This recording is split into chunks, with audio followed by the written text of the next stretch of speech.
రామ్ గారు sir sir confusion తగ్గించుకుంటే ఒక నిమిషం నేను మాట్లాడతాను. డెఫినెట్లీ అండి. రైట్.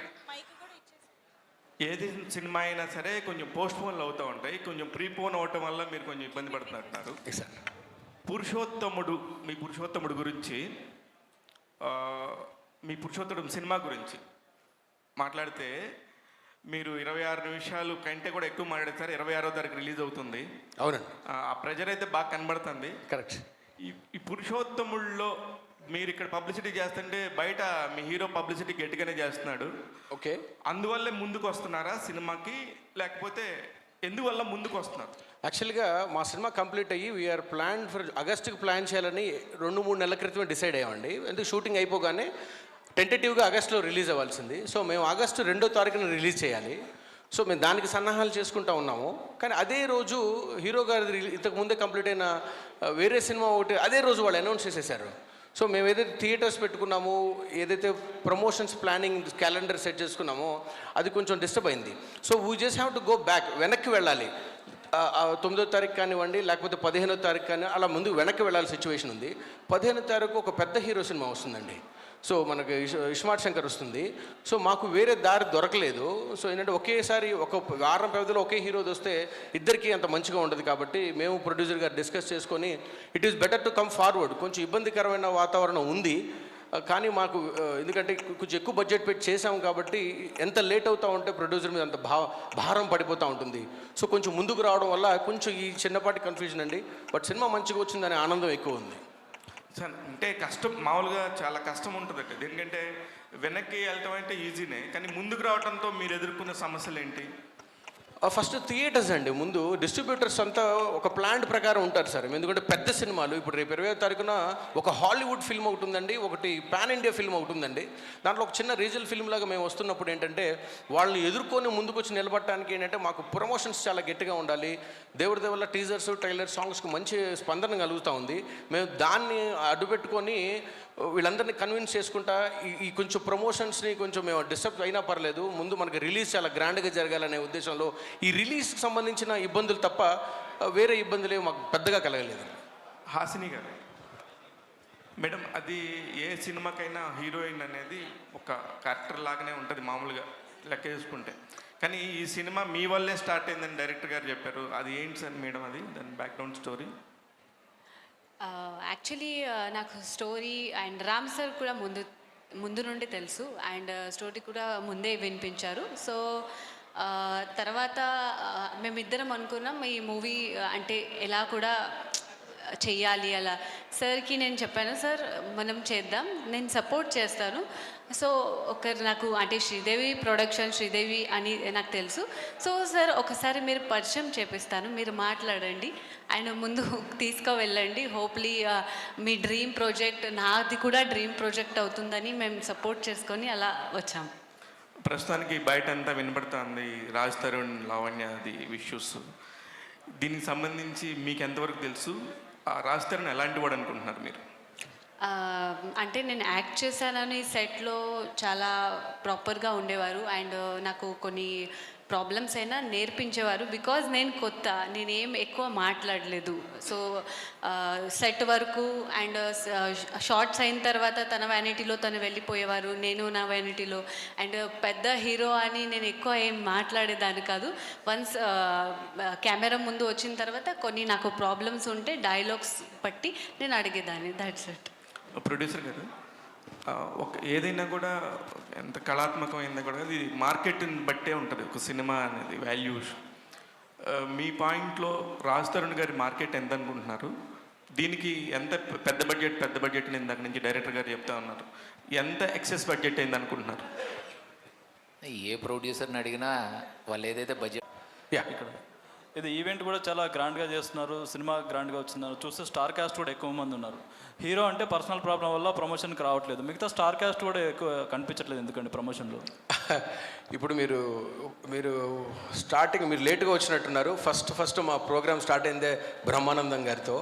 బ్రహ్మానందం లాంటి గొప్ప నటుడిని మించిన ఓపెనింగ్ ఏ సినిమాకి ఎవరికి దొరుకుతుందండి? అంటే అయితే ప్రాబ్లమ్స్ ఏంటంటే మీరు అడిగిన ప్రశ్న మంచి ప్రశ్నే. మిగతా సపోర్ట్ ఎందుకంటేనండి చిన్న యాక్టర్లు లేకుండా మనకి ప్రకాష్ రాజు గారు, మనకి పెద్ద లెజెండ్స్ ఉన్నారు ఈ సినిమాలో. ఇది వర్కింగ్ డే అండ్ పగలు పెట్టేశాం ఇది. సో పాపం వాళ్ళందరూ అటెండ్ అయ్యేవాళ్ళు. ప్రకాష్ రాజ్ గారు కూడా మన హైదరాబాద్లో ఉన్నారు. కానీ వీళ్ళందరికీ ఏంటంటే మా టైం మేము సాయంత్రం 5 గంటలది నిన్న మేము 5 గంటలకి మార్నింగ్ 11 గంటలకి షిఫ్ట్ చేయడం జరిగింది due to some unforeseen situations. అంతేగాని అందరూ అద్భుతంగా సపోర్ట్ చేస్తూ ఉన్నారండి. హీరో గారు కూడా మాకు చాలా సపోర్ట్ చేస్తున్నారు. సపోర్ట్ లేకుండా ఏం లేదు. కాకపోతే వాళ్ళు ముందుకొచ్చి మనకు కనబడలేకపోతూ ఉన్నారు. కానీ తెర వెనక కానివ్వండి, మోరల్ సపోర్ట్ అయితే మాత్రం చాలా అద్భుతంగా ఉంది. I really thankful to each and every one who are supporting ఆ ఫిల్మ్. ఓకే అండి, విషయాలు. సో రామ్ గారు ఇక్కడ హాయ్ అండి. హాయ్ అండి. హాయ్. సో ఇందాక నుంచి అందరూ అంటున్నారు, మీరు కూడా అంటున్నారు స్టార్ కాస్టింగ్ ఉంది అని చెప్పి. ఎంత స్టార్ కాస్టింగ్ ఉన్నప్పటికీ కూడా కొన్ని సినిమాలకి అదే ప్లస్ అవుతుంది, కొన్ని సినిమాలకి అదే మైనస్ అవుతుంది. కథ మీరెంత నమ్ముకున్నా మన పెళ్ళి ఎప్పుడు మనకు ముద్దే, అలాగే మీ కథ మీకు ఎప్పుడు ముద్దే. సో ఎంతవరకు ఆడియన్స్కి రీచ్ అవుతుంది అనుకుంటున్నారు? ఈ స్టార్ కాస్టింగ్ మీకు ఎంతవరకు బాగా సపోర్ట్ చేస్తుంది సినిమాకి అని అనుకుంటున్నారు? సరే అండి, ఎందుకంటే మీరు చెప్పింది చాలా కరెక్ట్. ఒక్కోసారి స్టార్ కాస్ట్ బరువు అయిపోయి కథ కన్నా ఎక్కువ బరువు అయిపోయిన సిచ్యువేషన్స్ మనం చూస్తా ఉన్నాం. సో ఈ విషయం నాకు ముందే తెలుసండి. ఎందుకంటే ముందు ఎప్పుడైతే ప్రకాష్ రాజ్, రమ్యకృష్ణ గారు వాళ్ళ అంత పెద్ద యాక్టర్స్ని, మురళీ శర్మ గారు, బ్రహ్మానందం గారిని తీసుకుంటున్నప్పుడు వాళ్ళ పరిధి, వాళ్ళ పాత్ర పరిధి, వాళ్ళ కథలోకి ఏమాత్రం ఉపయోగపడుతున్నారు అనేది 1కి 15 సార్లు బేరీజు వేసుకున్నామండి, డిస్కస్ చేసాం. ఏ పాత్ర అయితే కనబడగానే స్టేజ్ మీద ఒక్కసారి థియేటర్లో ఆడియన్స్ నోరు తెరుచుకొని చూడాలో అలాంటి పాత్ర వెతికి మేము ప్రకాష్ రాజ్ గారిని తెచ్చుకున్నాండి. ఏ మనిషి అయితే, ఏ యాక్టర్ అయితే కళ్ళతో శాసించగలదో దానికోసం రమ్యకృష్ణ గారు తీసుకున్నామండి. ఎవరైతే గుండెలతో, కళ్ళతో ఒక ఆప్యాయాన్ని కురిపించగలుగుతారో దానికోసం మురళీ శర్మ గారు తీసుకున్నాండి. అతను కనబడగానే థియేటర్ ఊగిపోవాలో బ్రహ్మానందం గారిని తీసుకున్నాడు. సో మా కథలో పాత్రలు ఏవైతే బిహేవ్ చేస్తాయో ఆ బిహేవియర్ మేరకే ఆ పాత్రలను తీసుకోవడం జరిగింది. కానీ మేము ఎక్కడ లోగా ఆలోచించకుండా ప్రొడ్యూసర్స్ కూడా శ్రీదేవి ప్రొడక్షన్స్ మొట్టమొదటి ఫిల్మ్ కాబట్టి గ్రాండ్గా చేయాలి. చాలా మీరు అందరూ అంటున్నట్టు, సార్ అన్నట్టు హీరో మార్కెట్ తక్కువ చిన్న హీరో కానీ మేము ఎక్కడ ఆలోచించకుండా కథకి అవసరమైనంత మేరకు ఒక మంచి సినిమానే ఇద్దామనే తత్వంతోనే ముందుకు వెళ్ళామండి. డాక్టర్ రమేష్ గారు, హాయ్ సార్. మీరు బిజినెస్లో సక్సెస్ఫుల్ బిజినెస్ మ్యాను, చాలా బిజినెస్లు ఉన్నాయి.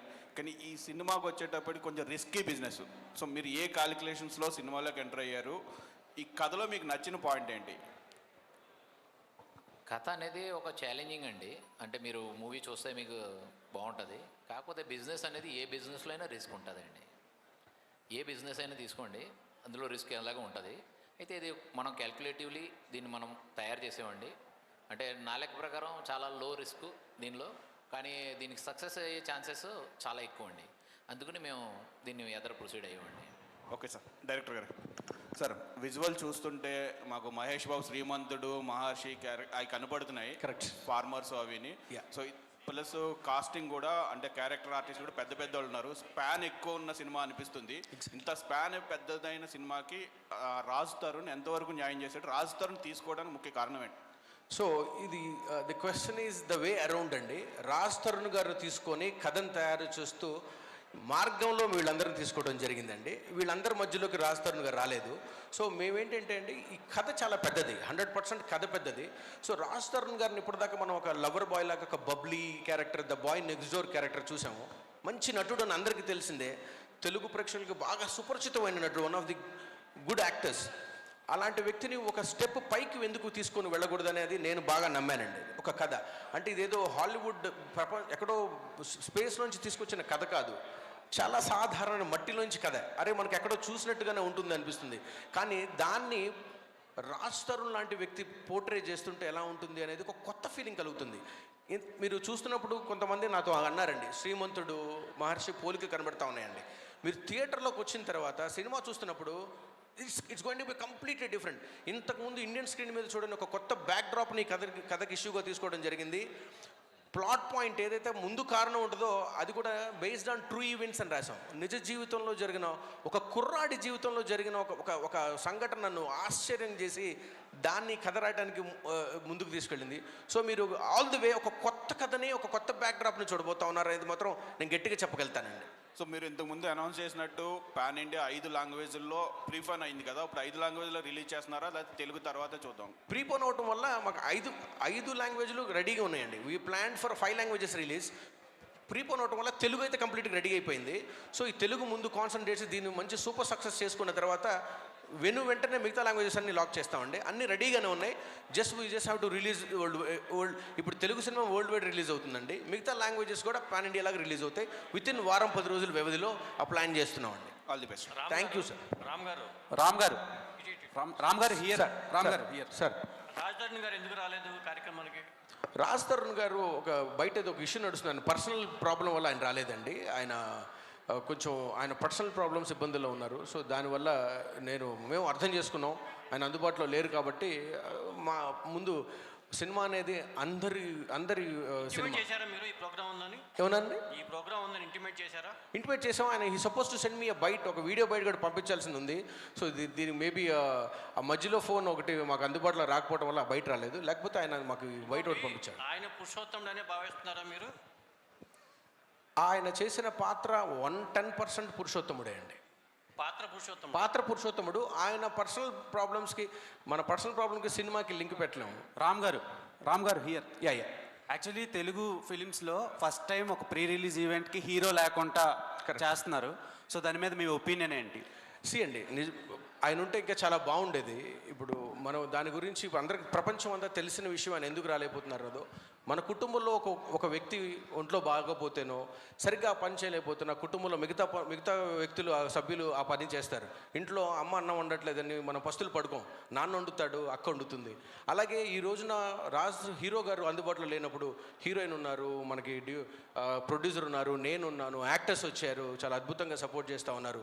సో ఇది ఇట్స్ కంబైన్డ్ ప్రాజెక్ట్ అండి. ఒక మనిషి లేరు, ఉంటే బాగుండేది, ఆయన అందుబాటులో లేరు కాబట్టి.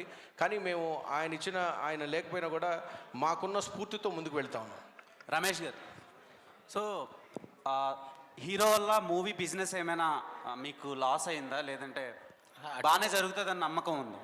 చూడండి, రాజ్ తరుణ్ గారి వల్ల మన తెలుగు ప్రజలు చాలా మ్యాచ్యూర్డ్ అండి. తెలుగు ఆడియన్స్ వాళ్ళు ఒక మూవీ చూడడానికి వచ్చేటప్పుడు ఆ మూవీ కంటెంట్ చూస్తారు. ఆ మూవీలో పాత్రలు ఎవరేమేమి ఎలా పోషిస్తున్నారు, వాళ్ళ యాక్టింగు, లోపల ఉన్న మ్యూజిక్ వాళ్ళందరికీ తెలుసు. దీనిలో ఒక హీరో కాదు, ఒక డైరెక్టర్ కాదు, ఒక ప్రొడ్యూసర్ కాదు, దీనిలో ఆల్రెడీ ఒక 2000-3000 మంది డైరెక్ట్ అందులో ఇన్వాల్వ్మెంట్, వాళ్ళ రక్తం, వాళ్ళ చెమటలు ఉన్నాయని. అందుకని నేను ఆ పర్టికులర్లీ బిజినెస్ పరంగా ఏదవుతుంది అనేది అందరి చేతుల్లో ఉంది. దాని గురించి మేమే ఎక్కువ అంచనాలు గట్టా వేయట్లేదండి. మేము రిలీజ్కి ఆల్రెడీ రిలీజ్ వచ్చేసాం మనం 26ని. బిజినెస్ మొత్తం అంతా దాని క్వాలిటీ మీద నడుస్తుందండి. మిగిలిన అన్ని దేవుడి చేతిలో అండి. రమేష్ గారు హలో అండి. హియర్ ఇక్కడ అండి. Hi, I'm Babita from Big TV. Sir, whether it's a good or bad, positive or negative, మీ సినిమాకి అయితే నేషనల్ వైజ్గా ప్రమోషన్స్ అయితే రాజ్ తరుణ్ గారి వల్ల వచ్చేసాయి. సో దీన్ని మీరు ఎట్లా తీసుకుంటున్నారు? నేను మళ్ళీ చెప్తున్నాను, యాక్చువల్లీ పర్సనల్ ప్రాబ్లమ్స్ అనేది మేము అందులో మీరవనివ్వండి మేనవ్వండి చేసేదే ఉండదండి. అది లైఫ్లో ఇది ఒక పార్ట్ అండి. వస్తుంటాయి, ఎక్కువ తక్కువలు అవుతుంటాయండి. అయితే దీనికి ప్రమోషన్ అనేది మీరు దాన్ని ఏ యాంగిల్లో మీరు దానికి నేషనల్ వైజ్ అయిందనుకుంటున్నారు అది నాకు తెలీదు. కాకపోతే మా ప్రమోషన్లు మాత్రం చాలా పెద్ద లెవెల్లో ఉన్నాయండి. మీకు ఒక్కటే చెప్తున్నానండి, మా టీజరు 25 మిలియన్ వ్యూస్ అయినాయండి. 108 మిలియన్ ఇంప్రెషన్స్ టీజర్కి. ట్రైలర్కి ఇప్పుడు వరకు ఆల్రెడీ 20 మిలియన్ క్రాస్ అయిపోయినాయండి. అలాగే మా సాంగ్స్ కూడా అన్నీ 10 మిలియన్స్ 15 మిలియన్స్ మొత్తం వ్యూస్ ఉన్నాయండి. అది ఆ క్వాలిటీ చూస్తారండి. మళ్ళీ చెప్తున్నాను మీకు, అది క్వాలిటీ చూసి జనాలు. ఇవన్నీ ఆర్గానిక్ అండి. ఇదేదో మేమేదో బూస్ట్ చేసి ఏమి చేసినా ఏం కావండి. ఇవన్నీ ఆర్గానిక్ వ్యూస్ ఎన్ని ఉన్నాయి. మీరు నార్మల్లీ ఇప్పుడు పెద్ద మూవీస్లో కూడా మీరు చూడండి, within 4 to 10 within first week మీకు 25 మిలియన్స్ వ్యూస్ దేన్ని అంటారండి టీజర్కి. 20 మిలియన్స్ 4 రోజులు అయింది ట్రైలర్ లాంచ్ చేసి 20 మిలియన్స్ క్రాస్ అయిపోయింది. అది అంటే క్వాలిటీ ఉంటే అండి ప్రజలు దాన్ని అభిమానిస్తారండి, దాన్ని గౌరవిస్తారండి. మేము అదే ఆశిస్తున్నాం, అంతకు మించేం లేదు. డైరెక్టర్ గారు, రామ్ గారు, ఇట్స్ హాయ్. ఇది సినిమా షూటింగ్ ఎన్ని రోజులు జరిగిందండి? దాదాపు 70 రోజులు జరిగిందండి. 70 రోజులు. అవునండి. ఈ 70 రోజుల్లో రాజ్ తరుణ్ దగ్గరికి మాల్వియా వచ్చేవారా, లేకపోతే లావణ్య వాళ్ళు వచ్చేవారా? సార్ అదేనండి, రాజ్ తరుణ్ గారు కనీసం ఒక మీరు ఆడవాళ్ళ పేరు చెప్పారు, కనీసం మగవాళ్ళను కూడా ఎప్పుడు సెట్లోకి తీసుకురాలేదు, ఎవరిని పరిచయం చేయలేదు, ఎవరు లేరండి. నా పర్మిషన్ లేకుండా కొత్త వ్యక్తి కూడా లోపలికి రారు యాక్చువల్గా. రాజ్ తరుణ్ గారు మేము చేసిన ఈ సంవత్సరం ప్రయాణంలో ఫ్యామిలీ మెంబర్స్తో సహా అతనితో పాటు 3 ఉంటారండి, 4, డ్రైవరు, మేకప్ మ్యాను, పర్సనల్, వీళ్ళు ఉంటారు తప్ప ఒక మూడో వ్యక్తిని ఏ రోజు ఆయన సెట్లోకి తీసుకురాలేదు. నేనన్నా నా ఫ్యామిలీని తీసుకొచ్చాను కానీ ఆయన ఎప్పుడు తీసుకురాలేదు. నాకు ఇప్పుడు ఆశ్చర్యంగా అనిపిస్తూ ఉంటుంది అలా ఎలా ఉన్నారా అని. ఓకే, హీరోయిన్ గారు అంటే రాజ్ తరుణ్ ఎలా ఉండేవారు, మీతో ఎలా ఉండేవారు, ఆయన బిహేవియర్ ఎలా ఉండేది ఏంటి సెట్స్లో కానీ? చెప్పానండి ఆల్రెడీ. నేను అంటే కొత్త హీరోయిన్ని, నాకు నేర్పించే వరకే ఉండేవారు. నేను ఎలా మాట్లాడాలి హీరోతో అంత అంటే ఆల్రెడీ చేశారు, నాకు ఎక్స్పీరియన్స్ లేదు. సో నేను ఎక్కువ మాట్లాడేదాన్ని కాదు, రాజ్ తరుణ్ కూడా ఎక్కువ మాట్లాడేవారు కాదు. కెమెరా ముందు వచ్చిన తర్వాత డైలాగ్స్ చెప్పేవారు. మిగతా ఇప్పుడు ప్రస్తుతం చూస్తుంటే అంటే రాజ్ తరుణ్ మీద ఎక్కువ అంటే కేసులు ఎక్కువ ఉండటం, మొత్తం ఆయన మీద నెగిటివ్ ఉంది బయట అయితే. సో అంటే మీరు చూశారు కాబట్టి అది ఎంతవరకు? నేను కొంచెం చూశానండి. నేను ఉండేది ముంబైలో. మా ఇంట్లో వాళ్ళకి చెప్పినా కూడా వాళ్ళకి అర్థం కాదు. నేను మరాఠీ అమ్మాయిని, సో తెలుగు నాకు ఒక్కదానికే అర్థం అవుతుంది. నేను చూసినా నేనేం చేయలేను. నేను చూశాను అండ్ ఓకే, మా మూవీకి అయితే ఏం ఎఫెక్ట్ పడదు దానివల్ల. హలో సార్, డైరెక్టర్ గారు. Hi. It's based on true events అని చెప్పారు కదా, సో ఎంతవరకు అంటే స్టోరీ పర్సంటేజ్ ఎంతవరకు ట్రూ ఇన్సిడెంట్స్ని తీసుకున్నారు, ఎంతవరకు ఫిక్షన్ని యాడ్ చేశారు ఇందులో? సో యాక్చువల్లీ ఆ film is all about a fictional thing అండి. But we inspire. You mentioned కదా based on true incidents. Definitely the plot point ఏదైతే ఉందో, ఏదైతే స్టార్టింగ్ ట్విస్ట్ అంటాం దాన్ని ప్లాట్ పాయింట్ 1 అంటాం, యాక్ట్ 1 అంటాం మనం. Act 1 I took it from a real incident అండి. ఒక మనిషి జీవితంలో నిజంగా జరిగిన సంఘటనని పేపర్లో పడి దాన్ని నేను రీసెర్చ్ చేసి చాలా ఆశ్చర్యపోయి నేను చాలా ఆనందపడి దీన్ని తీసుకొని దానికి ఒక సినిమాటిక్గా కథని, డ్రామాని అల్లి ఆర్టిస్ట్ని చేసుకొని ఒక బ్యూటిఫుల్ కథను తయారు చేసుకున్నామండి. ఇదైతే కథని బేస్ చేసుకున్నదైతే మాత్రం ఒక కుర్రాడి జీవితంలో జరిగిన సంఘటన ఆధారం చేసుకొని తయారు చేసిందేనండి.